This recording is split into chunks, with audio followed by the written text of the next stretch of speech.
यूं ही हम कश्मीर छोड़ के नहीं आए। जिन दिनों अभी फारूक साहब की ही सरकार थी, यूनिवर्सिटी में कन्वोकेशन हुआ था। कन्वोकेशन के बाद में जब हमने पोस्ट ग्रेजुएशन की सर्टिफिकेटें ली थी, फारूक साहब उसके आई विटनेस हैं।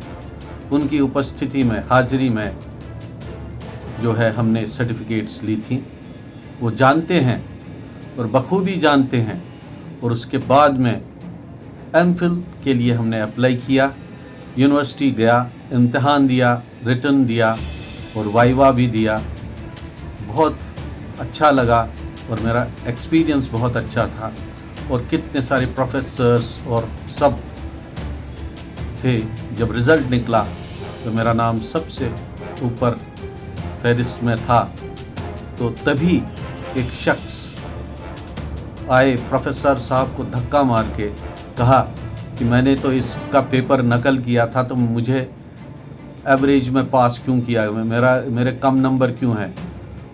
तो वो गहमा गहमी चली वहाँ पर। तो मैं वहाँ से निकल गया क्योंकि मेरा रिज़ल्ट आया था। एमफिल में मैंने क्लियर किया था, तो एमफिल मुझे सीट मिल गई थी, कंफर्म हो गई थी।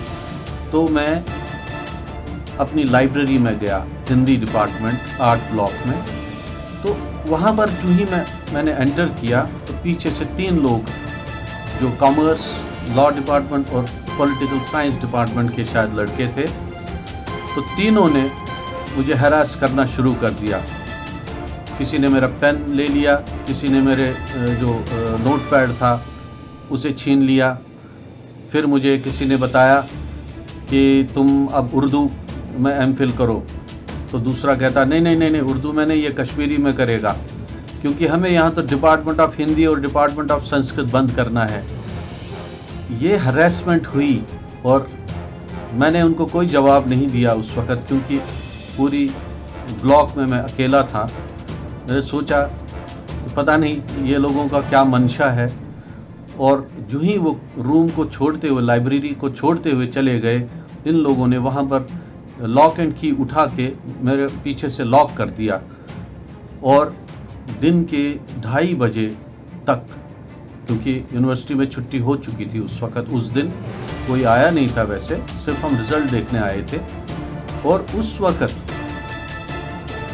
पता नहीं वो प्रेमनाथ जो क्लास 4 वहाँ डिपार्टमेंट के थे, उनको किस तरह से, क्योंकि मैं दरवाज़ा तो पीट ही रहा था, ज़ोर ज़ोर से चिल्ला भी रहा था, हेल्प के लिए चिल्ला रहा था।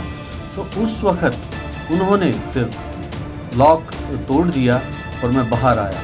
उस दिन से लेकर आज दिन तक, कश्मीर तो मैं हर साल जाता हूँ, मैंने यूनिवर्सिटी में पाँव नहीं रखा है। ये दहशत, ये बेइज्जती और ये ह्यूमिलेशन, मैं उस कश्मीर में तब तक नहीं जाऊंगा जब तक मैं आश्वस्त नहीं होऊंगा कि मैं कश्मीर में सेफ हूँ।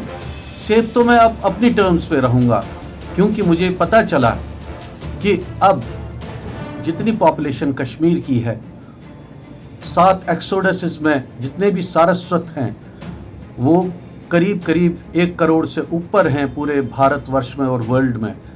और उस पॉपुलेशन में से कम 80 लाख वो सारस्वत हैं जो कश्मीर से बेघर हुए हैं।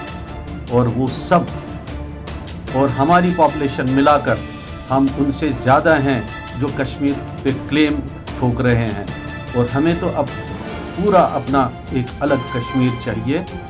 आप खुश रहो अपनी जगह पर, हम भी अपनी जगह पर खुश रहेंगे, क्योंकि पड़ोसी भी एक दूसरे का जो है ख्याल रखते हैं।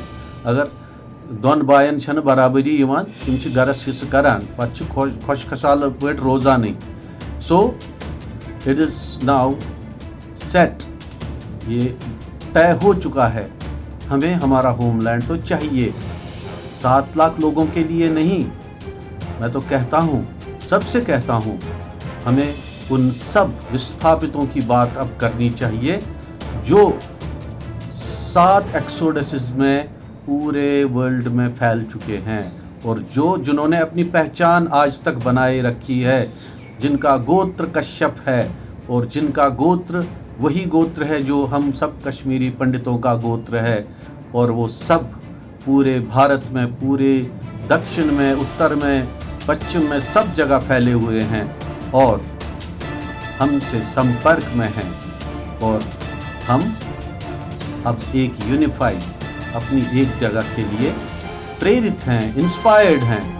और खुशी की बात है कि बिछड़े हुए सब लोग एक जगह पर आएंगे और एक दूसरे का रेस्पेक्ट करेंगे। Thank you.